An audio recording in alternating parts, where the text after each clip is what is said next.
देवबा।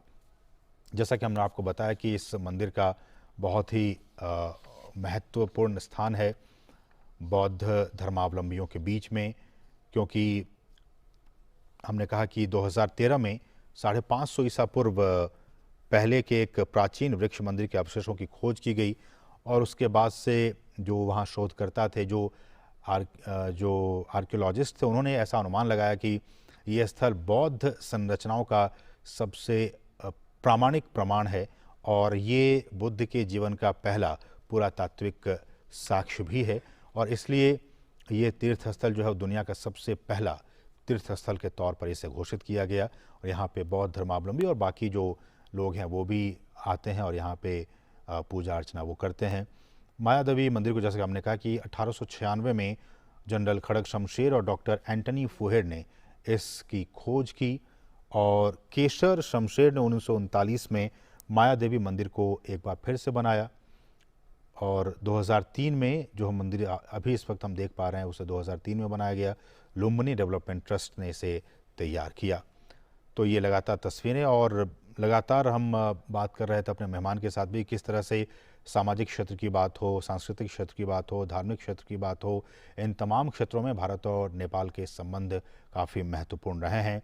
भारत और नेपाल की एक खुली सीमा है जो दोनों देशों के जो संबंध हैं उसकी विशिष्टता को, उसकी घनिष्ठता को दिखाने और समझाने के लिए काफ़ी महत्वपूर्ण है। ये बोधि वृक्ष, जैसा कि हमारे सहयोगी अश्विनी बता भी रहे थे कि ये वो बोधि वृक्ष है जिसे कि भारत ने ही गिफ्ट के तौर पर नेपाल को दिया था। आज भारत और नेपाल के जो संबंध हैं उससे और भी ऊर्जा ये पाकर ये वृक्ष और भी पुष्पित और पल्लवित हो रहा है। बोधि वृक्ष में इस वक्त प्रधानमंत्री नरेंद्र मोदी उसे सींच रहे हैं। बोधि वृक्ष के नीचे ही भगवान बुद्ध को ज्ञान की प्राप्ति हुई थी बोध गया में और गिफ्ट के तौर पर प्रधानमंत्री नरेंद्र मोदी ने इस बोधि वृक्ष को, जिसे कि इस वक्त वो सींच रहे हैं, प्रधानमंत्री नरेंद्र मोदी ने ही नेपाल को गिफ्ट के तौर पर दिया था और ये वृक्ष भी काफ़ी बड़ा हो चुका है। जैसे ही भारत और नेपाल के संबंध काफ़ी घनिष्ठ और बड़े होते जा रहे हैं, आगे की तरफ बढ़ते जा रहे हैं, वैसे ही ये बोधि वृक्ष भी उन संबंधों को आत्मसात करते हुए ये भी आगे बढ़ने का काम किया जा रहा है।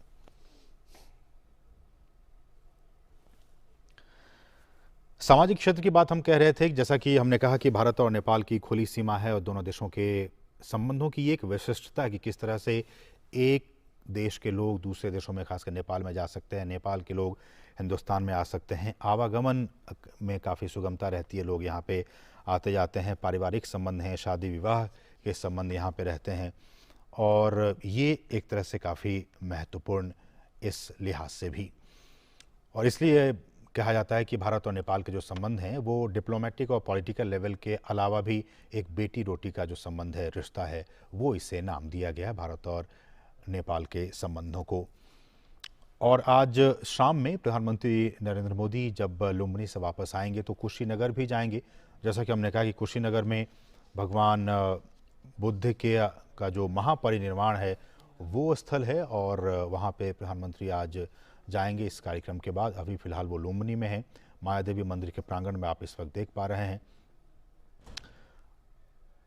पूजा के दौरान ऐसा कहा जा रहा है कि कुशीनगर स्थित विभिन्न देशों के जो मोनेस्ट्री हैं, जो बुद्ध मंदिर हैं, उसके धर्मगुरु भी वहाँ पे मौजूद होंगे और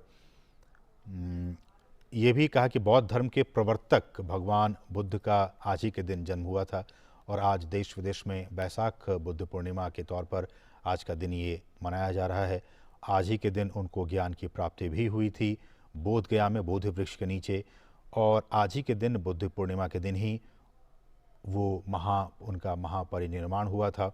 इसलिए इसे त्रिविध पावनी भी कहा जाता है। तीनों ही चीज़ें, उनका जन्म, उनका महापरिनिर्वाण और उनकी ज्ञान की प्राप्ति, इसलिए इसे त्रिविध पावनी कहा जाता है। और जैसा कि हमने आपको कुछ देर पहले दिखाया भी था कि जो बौद्ध भिक्षु हैं, जो बौद्ध लामा हैं, ये देखिए वो आगंतुक पुस्तिका है। प्रधानमंत्री नरेंद्र मोदी मायादेवी मंदिर के प्रांगण में हैं और जैसा कि हमें दिखाया कि उन्होंने पूजा अर्चना की, वो उस पवित्र कुंड के पास भी गए, उन्होंने बोधि वृक्ष में पानी डालने का भी, सींचने का भी काम किया और इस वक्त आगंतुक पुस्तिका में अपने दिल की बातों को, अपने मन की बातों को उसमें प्रकट करते हुए कि किस तरह से उनकी ये यात्रा और यहाँ आने के बाद उन्होंने कैसा महसूस किया, इस बात को वो दर्ज करते हुए अपने दिल की भावनाओं को कलम के ज़रिए कागज़ पर उकेरते हुए।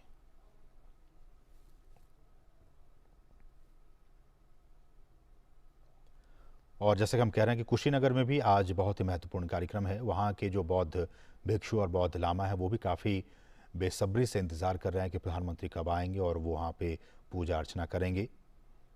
इस वक्त हालांकि प्रधानमंत्री नरेंद्र मोदी लुम्बिनी में, जो कि नेपाल में है, लुम्बिनी में मौजूद और भगवान बुद्ध का ये जन्मस्थल लुम्बिनी माया देवी मंदिर में उन्होंने पूजा अर्चना की और अपने उद्गार व्यक्त करते हुए, अपने उद्गार प्रकट करते हुए कागज़ पे प्रधानमंत्री ने आगंतुक पुस्तिका में अपनी मन की बात, दिल की बातें लिखी।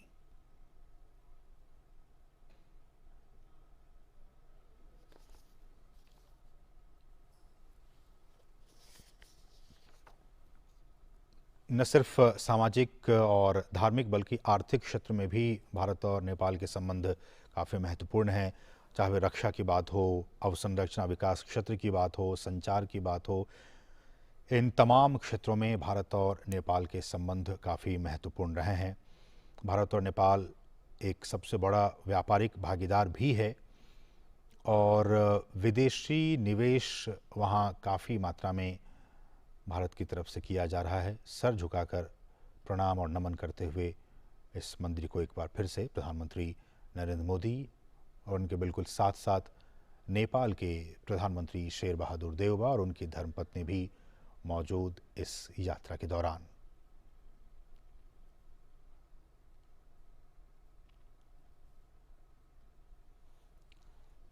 और जैसा कि हम चर्चा भी कर रहे थे कि जब बीते सालों में प्रधानमंत्री नेपाल की यात्रा पर गए थे, उन्होंने एक हिट का फॉर्मूला दिया था, HIT, हाईवेज, इंफॉर्मेशन वेज और टेक्नोलॉजी ट्रांसमिशन वेज। किस तरह से भारत और नेपाल, जैसा कि हम चर्चा भी कर रहे थे, हाइड्रो इलेक्ट्रिक के क्षेत्र में दोनों ही देश काफ़ी एक दूसरे की सहयोग कर रहे हैं।